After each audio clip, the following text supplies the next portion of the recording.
días, bienvenidos y bienvenidas a Sin Fronteras con Carlos José Hurtado y con Luis Enrique Guerrero.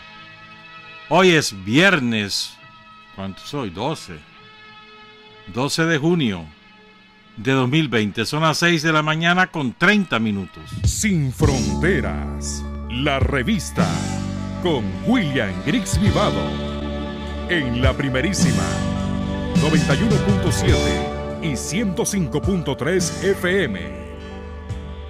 6 de la mañana con 33 minutos. Saludamos a todos los que están conectados en este momento a Facebook Live. En la cuenta Soy Sandinista de Carlos Amador. Saludos al embajador de Nicaragua en Bruselas, al compañero Lautaro Sandino, a Humbert, quién sabe qué, tiene un seudónimo. Adrián Catinchón en León. A Marvin Antón López en Jinotega, a Socorro Hernández, a Juanita Betancura, a Ana Julia Pulido, a Ramón Vargas, saludo a la comisionada Ana Julia Guido, la fiscal general de la República, a Ramón Vargas, a Xochitl Miranda, a Ever Cerda, Mercedes Sevilla, Santos Secundino Jarquín, desde la Cruz de Río Grande, saludos compañero, a Sixto Morales, a Edgar Iván Guandique, a Sharon Quant, a Jaime Castro Morales de Estelí, a Maritza Suárez, a Juan Antonio Gutiérrez Obando, a Johanna Silva, a América Pineda, entre otros compañeros sintonizando Sin Fronteras a través de Facebook Live en la página Soy Sandinista. Más tarde estará en YouTube y en la página web de la primerísima el audio y el video. Ayer supimos del fallecimiento de un compañero al que conocíamos desde hace muchos años. Yo creo que como unos 50 años. Y con quien teníamos una relación fraterna aquí en la primerísima desde hace más o menos unos 15, 20 años. Se trata del compañero César Antonio Manzanares Largaespada. Manzanares, así lo conocíamos, por Manzanares. Y fue inesperado porque sufrió una crisis diabética y luego un infarto que no lo pudo superar. Manzanares tenía una floristería, la floristería Sacuanjoche, con la cual en la radio tuvimos una relación muy estrecha, muy buena, pues, con la familia de César, con el propio Manzanares. Y de verdad que nos ha simbrado la muerte del compañero Manzanares. Un abrazo a toda su familia, a sus hijos, a su viuda, a toda la familia. Es una pérdida, o sea, llevamos muchas pérdidas este año, ¿verdad? En mi caso personal empezamos con Dino Verderio allá en febrero y desde entonces llevamos muchas, mi madre, etcétera, pues. Y también el miércoles, el miércoles falleció una muchacha, porque para mí era una muchacha. Es cierto que ya estaba jubilada, pero para mí todas las Silvas siempre han sido unas muchachas, pues. No resistió una operación o la resistió, pues, pero a las 48 horas falleció Fanny Silva, la profesora Fanny Silva. Estuvimos en su vela el día miércoles acompañando a su esposo Antonio Loaiziga, a quien tenemos muchísimos años de conocer también. A su mamá, doña Belia, qué dolor para doña Belia, a quien también conocemos hace muchos años. A Xiomara, a Yovedic, a Ervin Silva. Ervin, que también lo conocemos, a todos ellos los conocemos hace muchísimos años. Y fue un impacto brutal. Yo por lo menos cuando me lo informó Octavio Loaiziga, pues hasta un dolor de cabeza se me sembró. Tenía muchos años de no ver a Fanny, pero o sea, es que lo que impacta es lo repentino, una mujer joven, vigorosa, tenía un año, a ver, 2 años, año y medio de haberse jubilado. Era profesor en el Colegio Centroamérica. Saludos a sus 3 hijos, saludos a Antonio Loaiziga. Es un dolor del cual uno no se recupera, aprende a convivir con él, pero jamás te recuperas. Y a doña Belia, a Xiomara, bueno, a todos, un gran abrazo a todo el mundo, a todos los compañeros y compañeras ahí en la comunidad Gaspar García Laviana, en el municipio de Ticuantepe. Y también falleció el maestro Donald Chamorro. Esto ha causado un enorme impacto en el mundo de la cultura y en el mundo de las comunidades católicas, porque Donald Chamorro, además de ser un maestro de la música, el director y fundador del Museo de la Música, era también un prominente miembro de la comunidad católica de la iglesia de la parroquia El Carmen, y ha caído esto como bomba en todo este sector de la comunidad cultural, artística y en las comunidades católicas. Era director adjunto de la Orquesta Nacional, fue fundador junto con Pablo Buitrago del grupo Quinteto, destacado miembro de la Asociación de Promotores de la Cultura. Saludos a Emilia Torres allá en Uruguay. Lo describen sus compañeros como un artista integral e íntegro, y ha causado mucho impacto, como también causó mucho impacto la muerte del comisionado mayor Edwin López, quien estuvo de jefe de policía, de segundo jefe en Chinandega y de jefe en el Caribe Sur. Hay muchos recuerdos de su actuación ahí en la Policía Nacional, y es un hombre entero todavía, pues entero, muy vinculado al Frente Sandinista una vez que se retiró. Y en el norte del Caribe, ahí hay, sobre todo en Bilwi, pero más allá de Bilwi, Huaspán también, ayer amanecieron consternados toda la ciudadanía de Bilwi, porque falleció el médico del pueblo, originario de Huaspán, Wilfrid Ovidio Cunningham. El médico del pueblo, por su manera de tratar a sus pacientes, a la comunidad en general, por su activismo social, era un gran deportista, porque trajo al mundo centenares, por decir una cifra menor, de niños y de niñas, era ginecólogo, pero sobre todo por su don de gente, todo el mundo lo describe como una persona excepcional, y amaneció conmocionada Bilwi con la muerte del doctor Wilfred Ovidio Cunningham, originario de Huanquiahuala, en el municipio de Huaspán. Y también falleció allí en Bilwi una enfermera que era también muy apreciada, la compañera Celia Jun Ignacio Scalir. Ella trabajaba en el Hospital Nuevo Amanecer de Bilwi. De manera que nuestro saludo a toda la comunidad caribeña, especialmente de Bilwi y de Huaspán, que nos escuchan a través de Radio Caribe en diferido, pero realmente los ha conmocionado. Fíjate que el miércoles falleció ¿cómo te dijera yo? Un ejemplo de cristianismo, de consecuencia. El compañero David Chavarría, que se forjó en las comunidades eclesiales de base de la parroquia del Riguero cuando estaba el padre Uriel Molina. Y el padre Uriel Molina ha escrito una despedida muy emotiva a David Chavarría, conocido también como comandante entre todos los sandinistas del barrio Riguero. y que estaba muy enfermo, pero finalmente se lo llevó, pues, o se fue, perdón.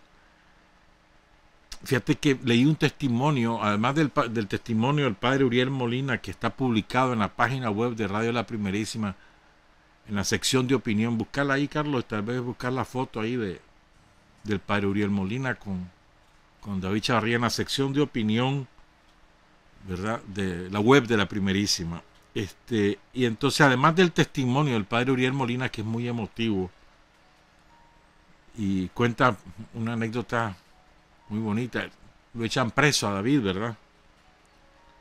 Y entonces él logra enviar al padre Uriel Molina una cartita, una notita. Y entonces el padre Uriel Molina le devolvió la cartita. Venía envuelta en un pedazo de tortilla. Mateo. La comunicación entre los prisioneros y sus familias, ¿no? Y él decía, dice el padre Uriel Molina, no sé si es de día o de noche, no sé si estoy vestido o desnudo, solo sé que estoy envuelto en una gran soledad, apenas interrumpida por los pasos de un militar, el único que tenía acceso a nuestra celda. Y miren lo que es, dice el padre Uriel Molina, que después él pudo remitirle a David Chavarría, de la misma manera clandestina, pedacitos de hostia, porque David en la cárcel ejercía el ministerio, pues de alguna manera llevaba el mensaje de los cristianos católicos a los otros prisioneros. Entonces le mandaba pedacitos de hostia. Lean ese testimonio, es muy bonito. Y yo leí también ahí un compañero que decía que él estuvo preso con David Chavarría. Pongan cuidado en esto. Entonces David fue sometido a torturas bestiales, día y noche, día y noche. Como consecuencia de esas torturas es que él enfermó prematuramente. Y entonces había el compañero, no me acuerdo el nombre, olvidé apuntarlo. Entonces el compañero cuenta que él estaba preso también ahí en la central de policía, se le denominaba, o la cárcel de la aviación también, donde hoy es el complejo policial Ajax Delgado. Entonces él estaba preso ahí y David le aconsejaba qué podía hacer para resistir las torturas. Imagínate vos. Y él dice que esos consejos le ayudaron muchísimo para poder resistir. O sea, eso te da una idea de la calidad de persona que era David Chavarría. Un saludo a toda su familia, al padre Uriel Molina y a las comunidades cristianas del barrio Riguero. Son las 6 de la mañana con 46 minutos. Hay muchos hechos históricos alrededor de la insurrección del 78, del 79, en estos meses, junio, julio.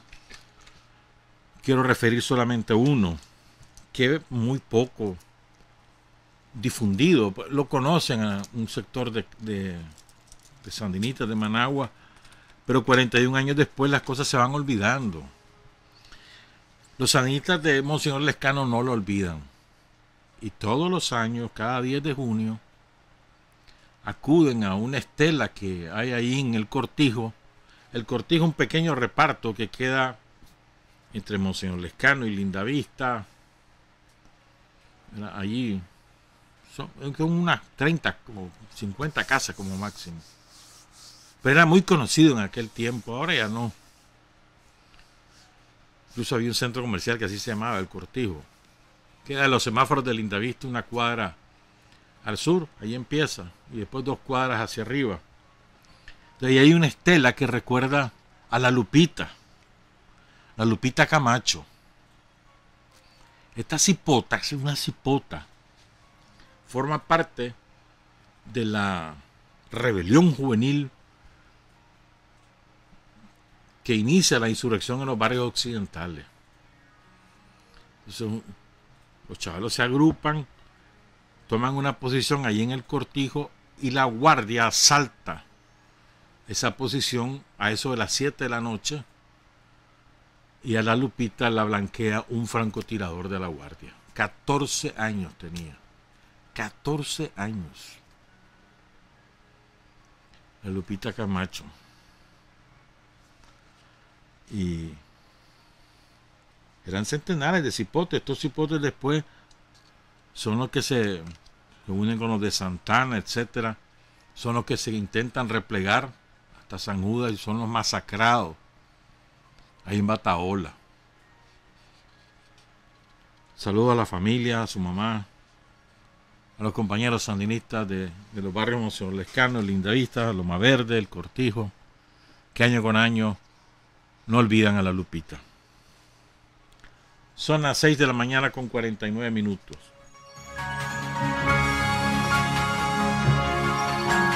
Bueno, también en la página web de la radio hemos publicado un artículo que nos envió la compañera a través de nuestro amigo Noel Campbell, la compañera Safia Hill. Los invito a leerlo. Es sobre el racismo en Nicaragua. Porque a veces creemos que el racismo es una cosa ajena. Y incluso nosotros mismos no nos sentimos racistas. Hasta que alguien que sufre ese racismo nos lo hace ver que sí lo somos. No llegamos al extremo del Ku Klux Klan, pero somos. Y tiene toda la razón del mundo, en mi opinión, Safia Hill, ¿verdad? O sea, el racismo es parte esencial de la ideología de dominación, de la cultura de dominación de los imperios, en nuestro caso, del Imperio Español, primero, del Imperio Británico, en la costa Caribe, y del Imperio Norteamericano, en nuestro caso. Y el racismo no solamente es contra los pueblos caribeños, sino también es un racismo mezclado con el clasismo, contra todo aquel que no es blanquito. Y a veces es imperceptible para nosotros, pero en el lenguaje, en la manera de comunicarnos entre nosotros o con personas que no tienen las características epidérmicas dominantes de la sociedad, ahí se revela. Y es un vicio que... Y además, no creas que esto tiene características ideológicas en el sentido de que los sandinistas no y los otros sí. No. Esto nos atraviesa todo. Y a veces no hacemos esfuerzos suficientes, primero para advertir que lo somos, reconocerlo y superarlo. Y segundo, para ayudar a que los demás lo hagan. Dice aquí Safia que, y tiene toda la razón, que hemos estereotipado a los pueblos caribeños con el palo de mayo y que nos sentimos ya que no somos racistas solamente porque admiramos el palo de mayo o admiramos la belleza femenina de los negros. En lugar de decirles negros, les decimos morenos. No son morenos, son negros. Y ellos orgullosamente, yo soy negro. Lo él es uno. A mí, que me digan negro, nada de eso moreno, yo soy negro. Y es verdad. O sea, porque vos vas a estar decidiendo, te sentís incómodo si le decís negro, porque los gringos dicen que el nigger, no, es que el nigger no es sinónimo de negro. Nigger es una palabra despectiva. Pero negro no. Para nada. Pero ese es un ejemplo, pues. Y efectivamente Safia también tiene razón en que la sociedad en su conjunto no ha asumido en todo su significado ideológico, político, cultural, ser una sociedad multiétnica. Eso es muy cierto. Nosotros nos sentimos en el Pacífico, nos denominan en el Caribe los españoles, nos sentimos ajenos a esa realidad. No la hemos asumido. Nosotros no es cierto, ni sandinistas ni ningún otro sector, no es cierto que nosotros digamos somos un pueblo multiétnico y nos sintamos orgullosos de eso, y deberíamos Fuimos el primer país en América Latina que concedió autonomía. Y no concedió. Te fijas, ahí hay racismo. No, fuimos el primer país que reconoció la autonomía de los pueblos afrocaribeños. Y lo hizo Ley de la República, que se puso en vigor hasta que se reglamentó, hasta que Daniel le arrancó esa concesión a Bolaño. Casi 20 años después. Pero que es una ley, un parteaguas en América Latina para las comunidades étnicas. Y fue una lucha de ellos durante décadas, que culmine la ley de autonomía. Esa es su revolución. Y nosotros en el Pacífico no tenemos idea de la trascendencia de eso. No hemos asumido, no hemos estudiado. Aquí deberíamos tener como segunda lengua no solo el inglés, sino también el misquito, el creole. Porque una cosa es el inglés, otra cosa es el creole, ¿oíste? Ayudar a rescatar el ramaquí, ¿no? En fin, el mayagna. Pero nos falta mucho en ese sentido, es verdad, tiene razón. Pongan en mente ese artículo, muy bonito, muy bien hecho. Son las 6 de la mañana con 54 minutos. Vamos a hablar de bastantes cosas en la segunda parte, pero antes, apuntar un par de cositas de Estados Unidos. Miren, ¿se acuerdan que hace como, a ver, cuánto fue eso? Casi 20 años, ya como 15 años de la destrucción de Irak? ¿Se acuerdan? Después del 11 de septiembre 2002-2003. ¿Se acuerdan de eso? Bueno, los que son muy chavalos seguramente lo han oído decir, la guerra contra Irak, nada más. Fue una guerra que la decidieron por mentiras. Y lo dijimos en su momento. El secretario de Estado era un general retirado del ejército, Colin Powell, negro, que llegó al Consejo de Seguridad a presentar supuestamente pruebas de que Saddam Hussein tenía armas atómicas y que por eso había que invadir y destruir esa arma. Con el tiempo se demostró que eso era mentira. Y ya eso está universalmente aceptado. Mintió Estados Unidos. Lo que nunca había ocurrido es que al más alto nivel del gobierno de Estados Unidos se reconociera que eso era mentira. Lo hizo Donald Trump el miércoles, si mal no recuerdo, en un tweet vomitando contra Colin Powell porque decidió Powell respaldar la candidatura de Joe Biden. Entonces Trump tuiteó, este fue el que mintió sobre las armas en Irak. O sea, primera vez un reconocimiento de ese nivel. Por supuesto, lo minimizaron en toda la prensa capitalista mundial porque ellos fueron cómplices de esa mentira, pues la reprodujeron millones de veces para justificar la masacre del pueblo iraquí, la destrucción de ese país, destruido, ese país quedó destruido y lo siguen destruyendo sobre la base de mentiras. Y ellos, todos esos grandes medios de comunicación, todas esas cadenas que se las pican de demócratas, de objetivos, de independientes, todos ellos fueron cómplices de esa atrocidad, de la destrucción de una nación, de una cultura además. Entonces, lo sorprendente es que al máximo nivel político en Estados Unidos se reconozca que sí, que hubo una mentira. Eso es lo sorprendente. Pero es que este Trump es... O sea, tiene sus contrastes, ¿no? Pero ayer Estados Unidos resolvió sancionar a los jueces de la Corte Penal Internacional. Un instrumento cuestionable, pero no es eso lo que vamos a hablar. Resulta que en el año, 2017, en noviembre creo de 2017, el fiscal de la Corte, que es autónomo, dentro de la Corte hay 4 órganos, el secretario, los jueces, el fiscal, no me acuerdo el cuarto. Entonces, el fiscal le solicita a un tribunal de segundo nivel que abra una investigación de los crímenes de guerra cometidos por la coalición de naciones de la OTAN encabezada por Estados Unidos en Afganistán. ¿Verdad? Inmediatamente Trump reaccionó y amenazó a la Corte Penal Internacional. Entonces el tribunal, ese tribunal al cual el fiscal le solicitó iniciar esa investigación, una semana después dijo que no cabía. O sea, cedieron a las presiones. Pero en marzo de este año,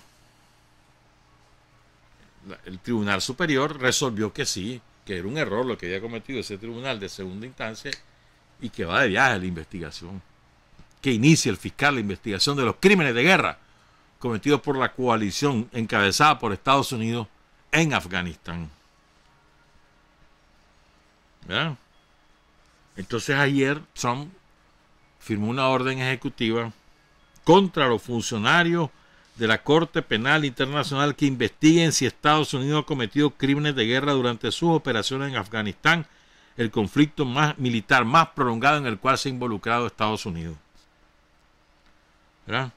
Bloqueó los activos de los empleados de la CPI, les niegan la entrada al país y dicen que la investigación está siendo impulsada por una organización de dudosa integridad y acusó a Rusia de estar involucrada. Rusia no reconoce la Corte Penal, tampoco Estados Unidos, ni China, tampoco reconoce ni China, ni Rusia, ni la India, ni Israel, ni Cuba, ni Irak, ni Estados Unidos reconocen, entre otros países reconocen a la Corte Penal Internacional. Lo significativo de esto es, o sea, mire, ¿cómo será el miedo que tienen los gringos de quedar en evidencia sus crímenes de guerra que reaccionan de esta manera desmesurada? Y no de ahora, desde 2017. Primero porque nunca la reconocieron y ahora, o sea, quieren impedir que el mundo sepa lo que ellos hicieron, las atrocidades que ellos cometieron.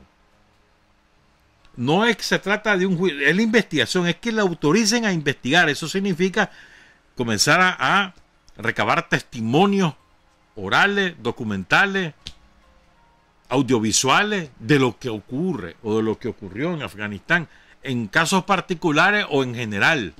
Eso significa la investigación, que puede culminar en un enjuiciamiento de responsables individuales de esos crímenes. E incluso, fíjate bien, Estados Unidos sacó una ley, creo que por aquí lo apunté, sacó una ley el 2 de agosto de 2002, o sea, la Corte Penal se crea en el 98. En 2002, el Congreso norteamericano aprobó una ley mediante la cual desautoriza a cualquier gobierno a colaborar con investigaciones de la Corte Penal. Pero lo más importante es esto. Prohíbe ayuda militar de Estados Unidos a los países que son parte de la Corte. Y autoriza, oigan esto, autoriza al presidente de Estados Unidos a utilizar todos los medios necesarios y adecuados para lograr la liberación de cualquier persona detenida o encarcelada como resultado de los fallos de la Corte Penal Internacional. Es decir, suponete que la Corte inicial la investigación sobre Afganistán concluyera que hay responsabilidad penal de crímenes de guerra de determinados jefes militares. Suponete que la Corte Penal lograra echarlos presos, que no va a hacer, pero bueno, suponete que los detuvieran, que los encarcelaran, tiene sede en La Haya, la Corte, y que allá tuvieran una cárcel. Suponete que esto fuera así. Entonces, el Congreso norteamericano ha autorizado al presidente de Estados Unidos a hacer el operativo que sea necesario para ponerlos en libertad. Es decir, invadir un país, asaltar una cárcel, lo que sea. Eso está autorizado desde 2002. Ese es el imperialismo norteamericano. Eso te revela su naturaleza. Y los crímenes de guerra de Afganistán están ampliamente documentados. Inobjetablemente documentados.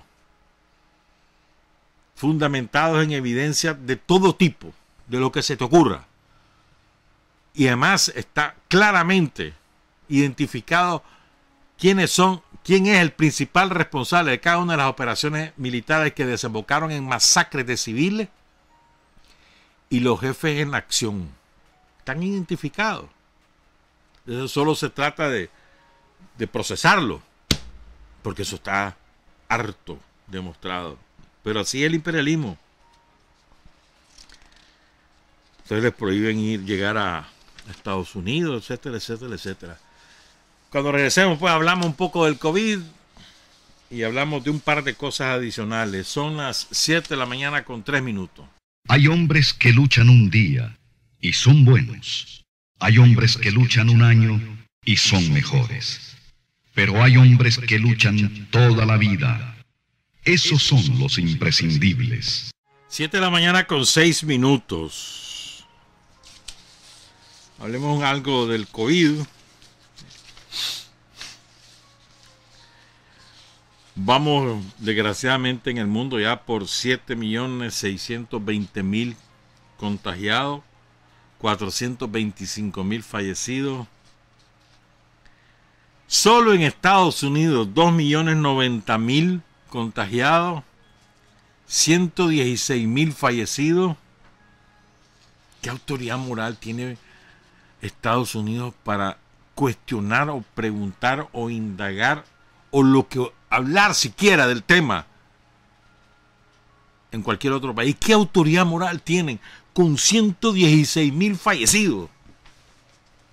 Estás hablando que la cuarta parte de los fallecidos en el mundo son norteamericanos o murieron en Estados Unidos.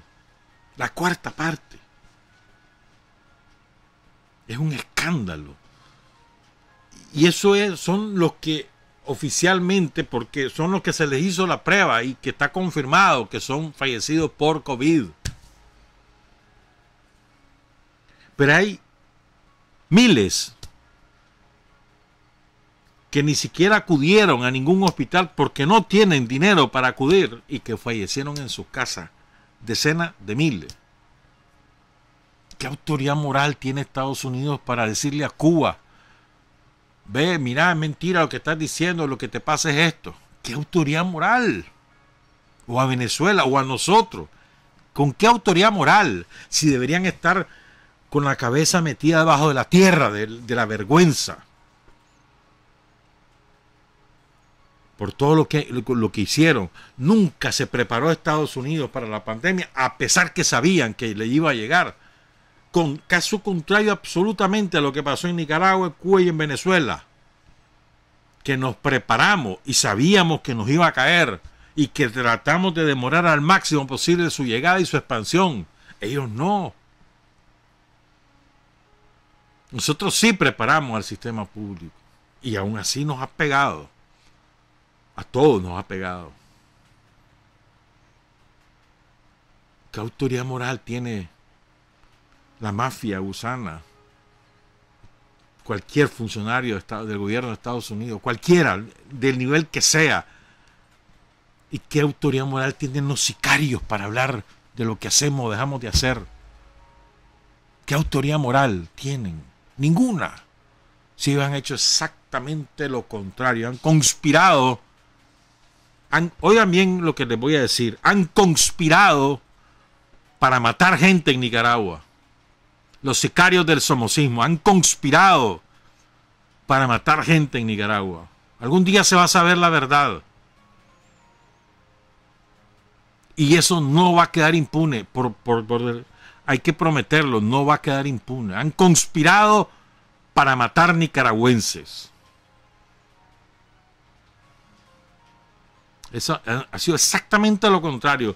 Mientras aquí humildes trabajadores de la salud, de todo nivel, médicos, enfermeras, auxiliares de enfermería, laboratoristas, servicio de limpieza, servicio de lavandería, radiólogos, vigilantes, todos los trabajadores de la salud se dispusieron a trabajar con abnegación y sacrificio para salvar vidas.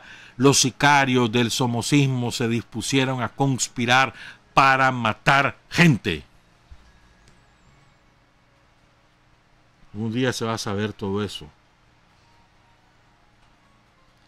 No crean que algunas medidas que se han tomado recientemente son solamente por abandono de trabajo y esas cosas. pero no puedo extenderme más. Fíjense, les contaba, ¿verdad?, cómo están los casos. Fíjense, en Latinoamérica, ¿cómo vamos? 1.520.000 de contagiados, 75.000 fallecidos. Solamente en Brasil, otro, el ejemplo, ¿no? Ganó Bolsonaro, decían todas las viudas del Cerotal. Ganó Bolsonaro, ya sacamos a Lula. ¡Viva Bolsonaro! Todas las viudas del Cerotal, todas. Ahí el 60% de los muertos en América Latina han muerto en Brasil. ¿Y ustedes qué quieren cuestionar lo que aquí se hacemos? ¿Con qué autoridad moral? 41.000 fallecidos, 806.000 contagiados. En América Latina les decía 1.518.000 los contagiados y 74.000 los fallecidos. 41.000 son en Brasil. Perú, segundo país con mayor cantidad de casos. 215.000 casos, 6.110 fallecidos. Pero miren lo que quiero contarles. ¿Se acuerdan al principio de esta horrenda epidemia? Al principio, cuando llegó a América Latina, la prensa tradicional se focalizó en Guayaquil. ¿Se acuerdan de eso? De los cadáveres amontonados, de la gente pidiendo que llegaran a sacar los cadáveres de sus casas. ¿Se acuerdan de eso, verdad? Y tuvo una difusión masiva. En aquel momento, en América Latina, solamente Ecuador tenía el problema de la epidemia. Habían llegado al caso en algunos otros países, pero el problema real lo tenía Ecuador. Y de pronto, entonces, una de las razones por las cuales hubo esa exposición exponencial de lo que estaba ocurriendo en Guayaquil, la segunda ciudad en importancia de Ecuador, es un puerto en el Pacífico ecuatoriano y la ciudad de mayor desarrollo, industria económico, capital de la provincia de Guayas. Entonces, la razón era para que todo mundo en América Latina tuviera miedo. Esa era la razón por la cual. Pero, cuando se empezó a constatar que no solamente era verdad, sino que además eso estaba causando un grave daño a un aliado de Estados Unidos, eso desapareció del mapa. ¿O recuerdan ustedes haber leído algo más sobre Guayaquil? Sobre la mortandad en Guayaquil. ¿Verdad que nada? Fue silenciada. Si eso hubiese ocurrido en Venezuela, estarían pidiendo a gritos que ya los militares yanquis llegaran a matar a Maduro. A gritos estarían pidiéndolo. Si eso hubiera ocurrido en Cuba, o aquí en Nicaragua, o en Argentina, por favor, o en México, que por cierto, en México están incrementando las acciones para dar el golpe a Andrés Manuel López Obrador, que anunció el miércoles pasado, documento en mano lo que preparan, ¿verdad? Igualito que aquí, lo mismo. Pero bueno, regreso a Guayaquil. ¿Verdad que desapareció el mapa? ¿Verdad que ya no sabemos nada? Voy a contarles algunas cosas. Hasta finales de mayo, Ecuador tenía oficialmente 3.275 muertos, ¿verdad? Reconocidos fallecidos por COVID, o sea, con la prueba respectiva, hasta el finales de mayo. ¿Estamos claros? Ahora fíjense, ya les voy a actualizar esta cifra así. Que aquí tengo la página de Naciones Unidas, de Naciones Unidas. A ver. En este momento Ecuador tiene reconocidos 3.720. 3.720. Pongan cuidado en esto. Sin embargo, con esa tasa de mortalidad, Ecuador quedaba en el puesto 19 de todo el planeta de muertos por millón de habitantes. ¿Verdad? En el año 2019, del 1 de marzo al 30 de abril, el registro civil de la provincia de Guayas, cuya capital es Guayaquil, registró 3.771 defunciones. O sea, en ese periodo, repito, que son apenas 61 días, entre el 1 de marzo y el 30 de abril de 2019 hubo 3.771 muertos. En 2020, en el mismo periodo, del 1 de marzo al 30 de abril de 2020, hubo 13.337 fallecidos. 10.000 más. Solamente en Guayaquil. Perdón, en la provincia de Guaya. En toda la provincia. 10.000 más. ¿Estamos claros? Pero eso ha sido ocultado. Eso ya no es un escándalo. Ya nadie se fija en la tragedia del pueblo ecuatoriano en la provincia de Guaya. Ya nadie recuerda lo que ahí ocurrió.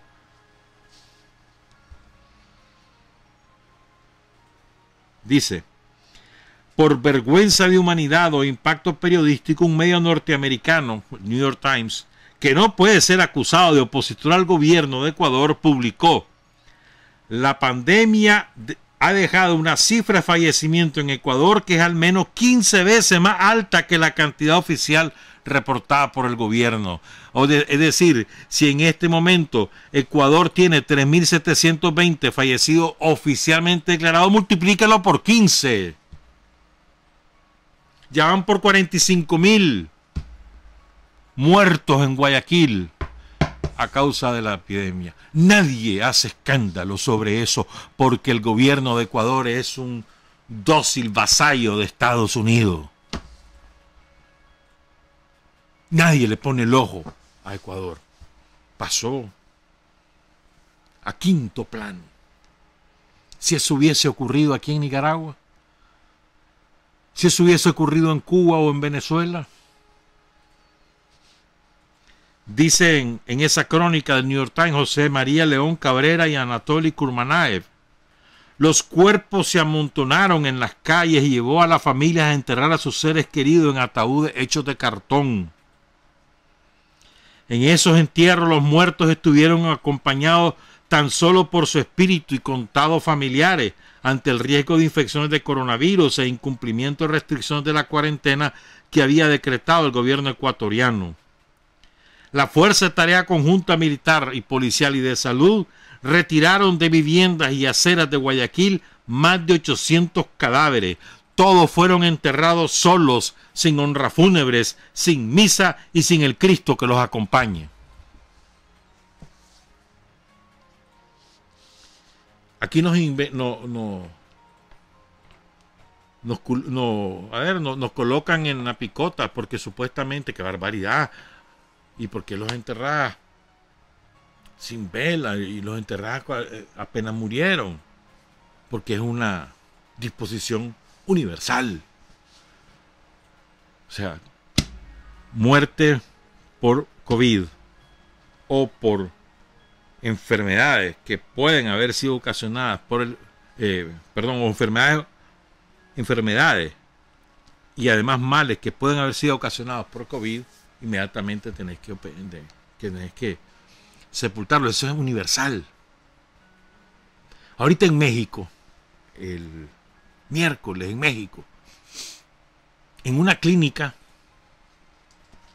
le dijeron a la familia: mire, su familiar falleció y tiene usted que enterrarlo de inmediato.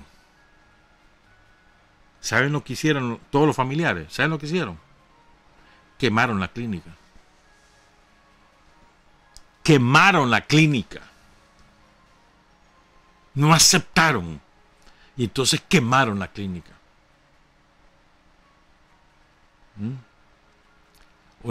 Es decir, aquí estamos en una situación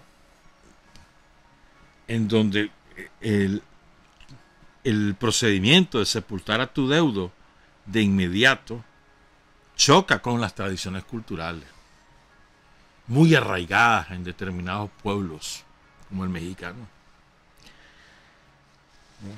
Pero eso no se cuestiona, no hay problemas en eso. En El Salvador, fíjate bien, en El Salvador se calcula que la mortalidad en un asilo de ancianos, ya van más de 20 muertos solo en ese asilo y no han dicho nada. El gobierno de Burroquele, chitón pitillo. Ahí está la denuncia de los familiares, de los administradores del asilo, que le pidieron ayuda a los hospitales y no los quisieron ayudar y se murieron los viejitos. O en Costa Rica llueven las denuncias, como te contaba el otro día, llueven las denuncias de cómo el gobierno costarricense ha ocultado el impacto real de la epidemia con fines simplemente de no ahuyentar el turismo. Cuando reabra las puertas, reabra la frontera Costa Rica, y entonces han desatado una feroz campaña xenofóbica contra nosotros, contra los nicaragüenses, y nos están queriendo responsabilizar a nosotros de una segunda oleada de COVID que tienen, y focalizándola en la frontera norte. Y ellos saben que no es cierto. Pero por necesidad política nos van a echar la culpa, nos están echando la culpa. Y miren lo que es el contrasentido de ello.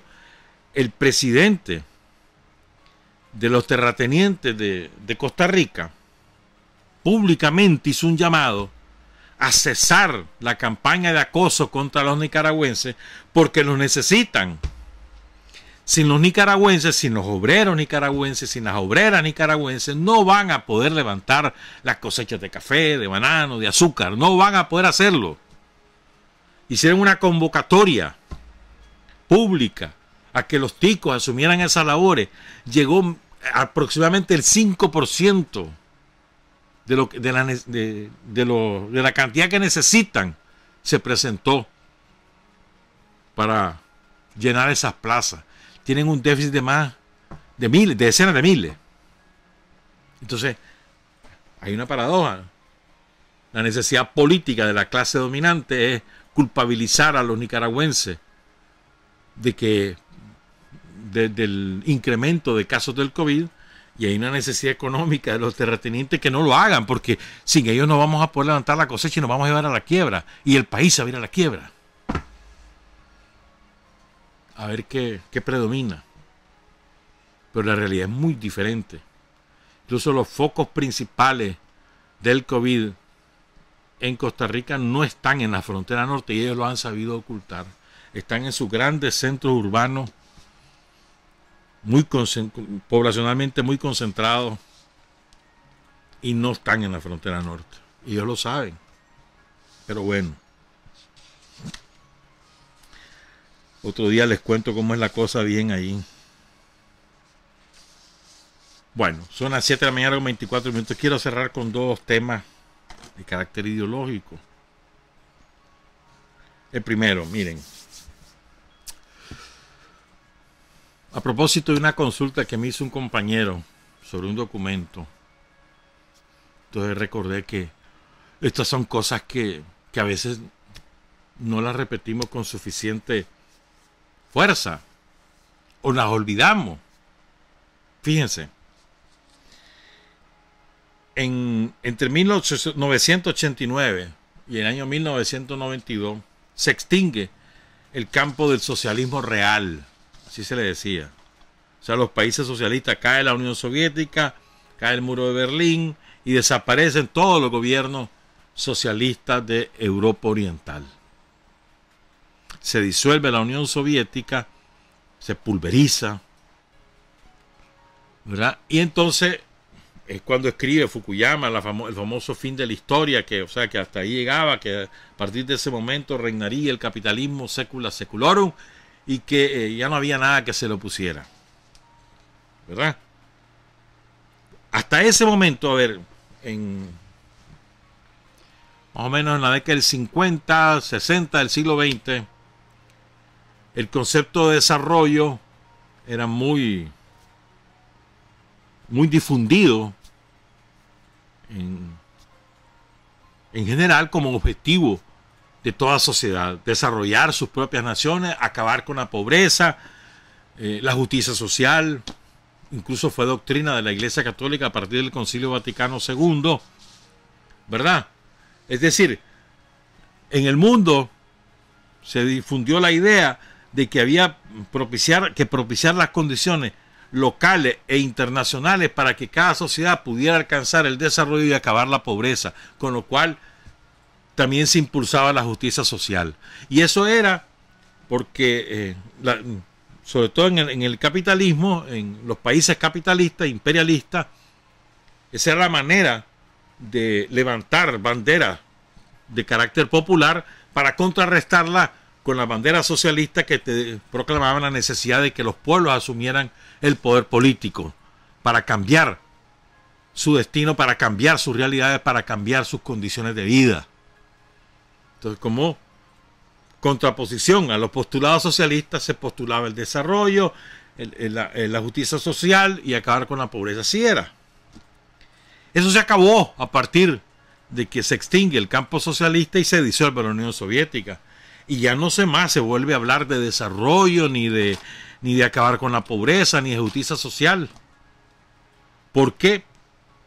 ¿Para qué? Ya no tenemos a nadie que nos esté jodiendo con eso. No, hagamos lo que queramos. Entonces se vuelven al contrario. Por el contrario ocurre que conceptos como el desarrollo, la extinción de la pobreza o la democracia, esos conceptos o esas realidades se convierten en impedimentos políticos para las clases dominantes, para que las clases dominantes del mundo puedan continuar con su saqueo de la riqueza. Lo voy a explicar. A la élite dominante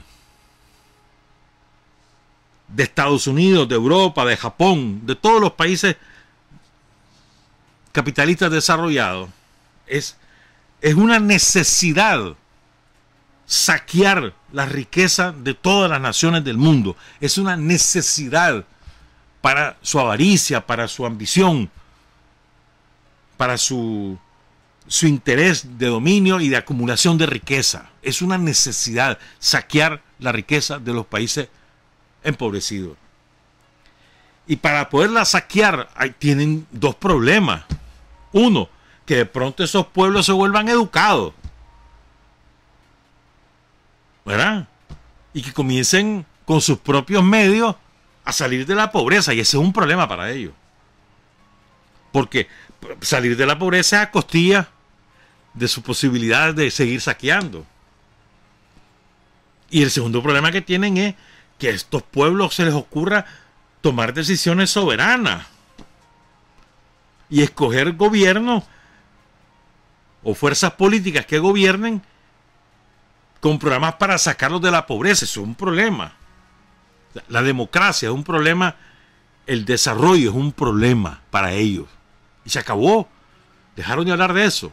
Entonces, lo convirtieron en un discurso vacío, sin contenido real.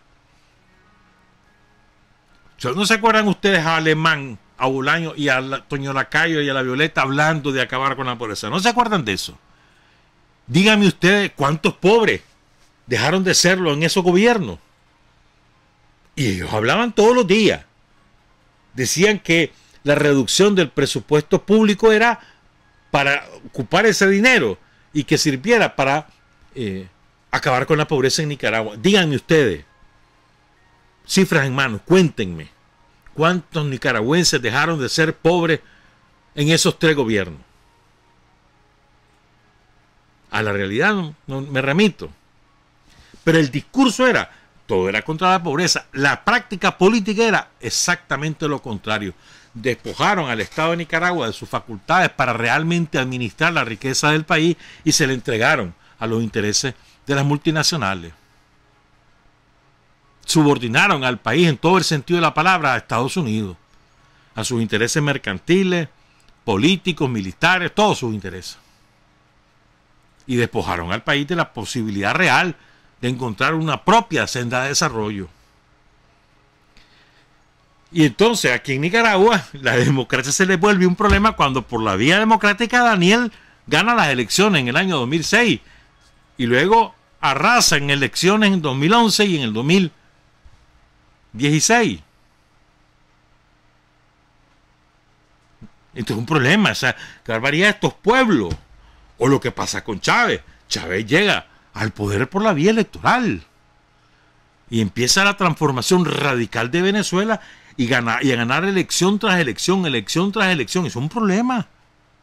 Las elecciones ya son un problema. Porque estos pueblos son brutos. Mirá, están diciendo por los populistas, pero no sé qué. Entonces son dos conceptos, dos postulados que son problemas para la élite mundial. El concepto de desarrollo, que implica acabar con la pobreza, y el concepto de democracia. Son dos cosas con las que ya no comulgan. Fíjense bien, ¿contra quién conspiran las élites mundiales en América Latina? Contra los gobiernos que tienen proyectos nacionales que posibilitan a las mayorías empobrecidas salir de su pobreza. Fíjense bien. Cuba, Venezuela, Nicaragua, México, Argentina, no son necesariamente gobiernos revolucionarios en el sentido tradicional de la palabra. Son gobiernos que simplemente empiezan con un proyecto nacional de desarrollo y favorecen medidas para que los empobrecidos dejen de serlo. Protegen las riquezas nacionales, protegen los intereses nacionales frente a los intereses multinacionales, ¿verdad? Y caemos en esto, en la conspiración de esos poderes fácticos que tienen aliados locales contra esos gobiernos. Fíjense, no es casualidad que los grandes medios corporativos de pronto aparezcan abanderados, ¿verdad? De intereses bastardos como los de los terratenientes, los intereses de los oligopolios, para contrarrestar los programas de desarrollo socioeconómicos de los gobiernos progresistas. Está pasando ahorita a Fernández, el presidente de Argentina, le está pasando eso. Simplemente, fíjate bien, 2 o 3 días después de que ganan las elecciones la Cristina con Fernández el año pasado, pocos días después, a los 3 o 4 días, en diciembre del año pasado, aparece una gran empresa argentina diciendo: tengo problemas, estoy en la bancarrota y creo que voy a cerrar. 5.000 trabajadores, una empresa líder en el sector alimentario. Y se van agravando los problemas. No es asunto de la peste, es problemas propios de ellos. Se robaron, descapitalizaron la empresa, se robaron los reales y llevaron a la quiebra la empresa. Entonces ahora viene el gobierno de Fernández y dice: hombre, espérate, yo no puedo permitir eso. Primero, por el desempleo que va a causar, y segundo, porque es una empresa líder en la cadena en el sector de alimentos de Argentina. Entonces interviene y les expropia. Comunista. Acaban de hacer lo mismo en Italia, están haciendo lo mismo en Alemania, en Francia, rescatando, entre comillas, nacionalizando empresas porque son vitales para el funcionamiento de la economía, y ninguno de ellos ha sido acusado de comunista. ¿Por qué lo hacen? Porque eso conspira contra su proyecto de mantener empobrecidas a los pueblos subordinados a las políticas y a los dictados imperiales para continuar el saqueo de su riqueza. Esa es la lógica. O sea, olvídate, simplemente no es asunto de que se oponen porque aquí somos gobierno de izquierda revolucionaria. No, hermano, es que más allá de eso, vos no puedes decir que hay izquierda revolucionaria en el gobierno de los Fernández en Argentina. No lo es. O sea, es un gobierno nacionalista, progresista. O el gobierno de México, un poco más a la izquierda, por supuesto, que los de Argentina. Un poco más acabado su proyecto nacional. ¿Verdad? Pero tampoco puedes hablar de izquierda revolucionaria. No es así, pues. Están haciendo su proceso revolucionario en las condiciones que se les permite. Pero le van a hacer la guerra sin cuartel. El capital financiero, el capital industrial, todos los capitales se están uniendo en México para acabar con López Obrador. Estaba leyendo un artículo que lo publicamos también en la web de La Primerísima, cómo demolieron demolieron de demolición a la imagen de Jeremy Corbyn, el ex líder del Partido Laborista, y cómo lo presentaron mintiendo una y otra vez como el gran enemigo de la sociedad británica. Y lo hicieron los grandes capitales británicos. Fue una operación de demolición ladrillo por ladrillo. Duró 4 años y tuvieron éxito. Así son ellos. Y Corbyn no era para ningún comunista, ¿no? Simplemente recuperaba la doctrina socialdemócrata tradicional, la de los años 60. La recuperaba como parte de un programa político para que Gran Bretaña pudiera reconstruir el sistema de bienestar para el pueblo británico, pero no, lo demolieron porque eso conspiraba contra los intereses de la élite. Que te voy a dar ejemplos concretos. Pues a ver, te voy a dar ejemplos concretos. ¿Vos creés? Hay un artículo muy bueno de Magda Lanuza, excelente. Gracias, compañera, por escuchar Sin Frontera. Un excelente artículo. Dice, recuerda, Magda, es que se nos olvida eso. Nos recuerda, Magda, a ver, ¿quiénes creés vos que son los médicos inconformes con la estrategia del gobierno para atender la epidemia? ¿Quiénes son? ¿Quiénes crees que son? Son un puchito, sí, lo son, pues, no son nada comparado con el universo médico que está dedicado a la epidemia. Pero ¿quiénes crees que son?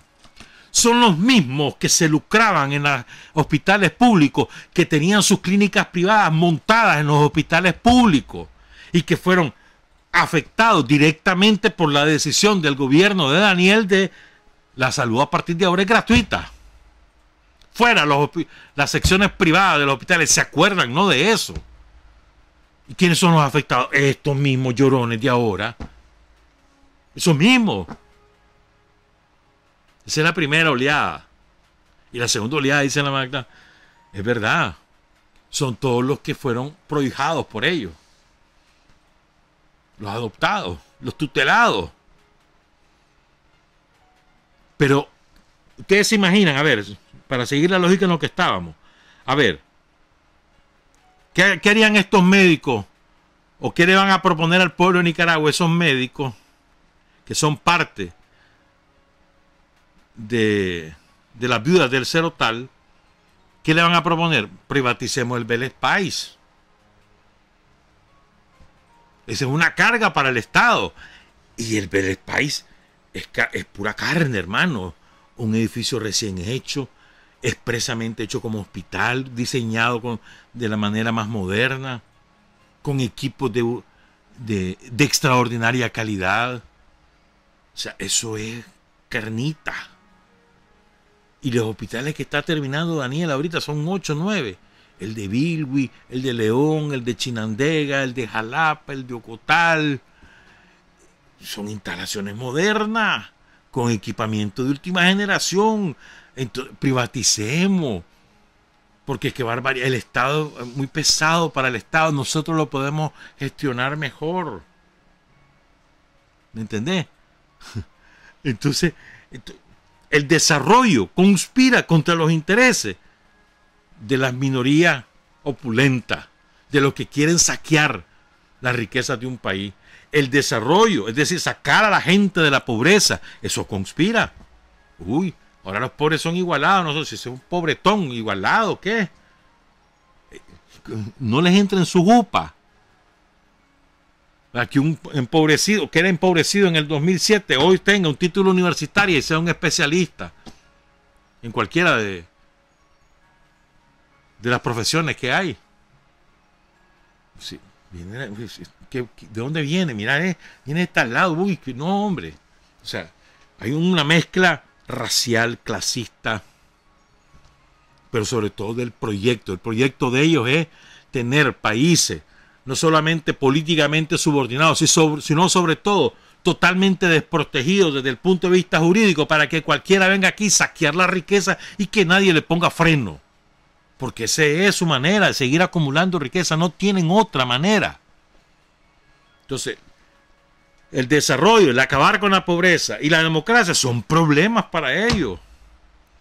Porque los pueblos en democracia seleccionan las fuerzas políticas que beneficien sus posibilidades de crecer, de progresar. Y eso para ellos es un problema. Por eso vetaron a Correa en Ecuador, por eso vetaron a Lula en Brasil. Por eso quieren terminar de vetar al FMLN en El Salvador. Por eso nos hacen la guerra a nosotros, a los cubanos, a los venezolanos. Por eso quisieron vetar a Cristina, y Cristina logró sobrevivir en Argentina y lo venció en la urna. Entonces el ejemplo de Cristina Fernández en Argentina es el mejor ejemplo que ellos tienen, que si no acaban con ellos, con las fuerzas progresistas, si no acaban, después los van a vencer. Ellos saben que es así, ya saben que Lula los va a vencer en la urna, lo saben. Entonces, pero ¿cuál es el gran pecado de Lula? El haber llevado platos de comida a 40 millones de brasileños. Entonces, lo que lanzan es una ofensiva ideológica salvaje a través de todos los medios habidos y por haber, las redes sociales, etcétera, etcétera. Ya conocen ustedes los procedimientos, las mentiras, los inventos de casos de corrupción, los no sé qué, ya conocen ustedes. Y todos los tribunales los echan presos. Aquí en Nicaragua lo que pretenderían hacer es matarnos. No tengan la menor duda. Por eso quieren disolver al ejército, por eso quisieran disolver a la policía. En su sueño, ¿me entendés? Entonces resumo, pues, lo que quería plantear, pues. En la actual fase de desarrollo del imperialismo, en su fase neoliberal, que está en sus últimos estertores, pero pueden durarte 10, 20 años, ¿eh? No creas que mañana va a terminar el imperialismo, mañana se va a terminar. No, espérate. Tienen suficiente fuerza acumulada e instrumentos de fuerza construido como para que prolongar su agonía décadas. No andes creyendo en santos que no estamos a la puerta de la revolución mundial, no es cierto eso, ¿verdad? Pero bueno, en esta fase que empezó a principios de los años 90, hay dos cosas que son impedimentos para continuar su saqueo de la riqueza. Que la gente salga de la pobreza, es decir, que haya proyectos de desarrollo nacional que le permitan a los pueblos salir de la pobreza, y la democracia, que le permite a los pueblos ejercer soberanía, por lo tanto tener leyes que protejan sus recursos naturales, y también tener políticos o partidos o fuerzas políticas que dirijan su gobierno con programas para aniquilar la pobreza. Son dos problemas que tienen y van contra cualquier gobierno que tenga esas características. No importa si se proclama de izquierda o no, contra cualquier gobierno que tenga esas características. Y fíjense bien lo que hacen, por todos lados lo hacen. Un gobierno nacionalista inmediatamente le caen encima. Y ahora Trump, que hace nacionalismo, ¿verdad? Pero nacionalismo es él, a los demás no, porque la nación para ellos, que la única nación que para ellos debe existir es la norteamericana. Esa es su filosofía. Una última cosita, que ya nos vamos. Solo voy a tirar mi venenito, ahí lo desarrollamos la próxima semana. ¿Sabes qué? ¡Hey! Vos, sicario. ¿Sabes qué? Los sandinistas somos sandinistas por decisión, por razonamiento. No somos sandinistas porque nos obliguen.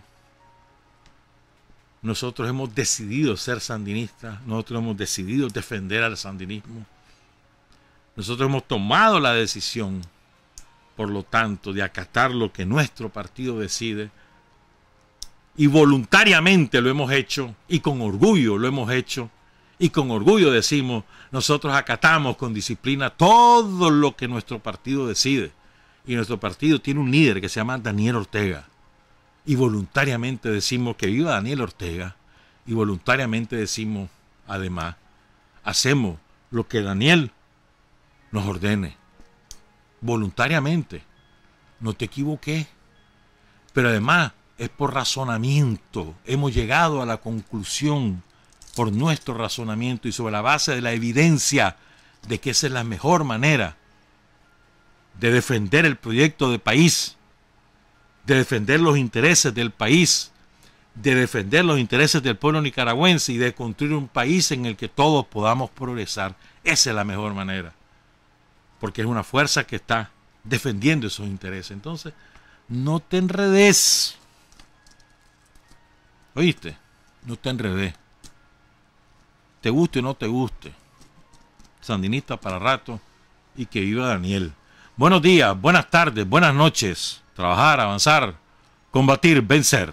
Patria y libertad. Revolución es sentido del momento histórico. Es cambiar todo lo que debe ser cambiado. Es igualdad y libertad plenas. Es ser tratado y tratar a los demás como seres humanos. Es emanciparnos por nosotros mismos y con nuestros propios esfuerzos. Es desafiar poderosas fuerzas dominantes dentro y fuera del ámbito social y nacional. Es defender valores en los que se cree al precio de cualquier sacrificio. Es modestia, desinterés, altruismo, solidaridad y heroísmo. Es no mentir jamás ni violar principios éticos. Es convicción profunda de que no existe fuerza en el mundo capaz de aplastar la fuerza de la verdad y las ideas. Revolución es unidad, es independencia, es luchar por nuestro sueño de justicia para Cuba y para el mundo, que es la base de nuestro patriotismo, nuestro socialismo y nuestro internacionalismo.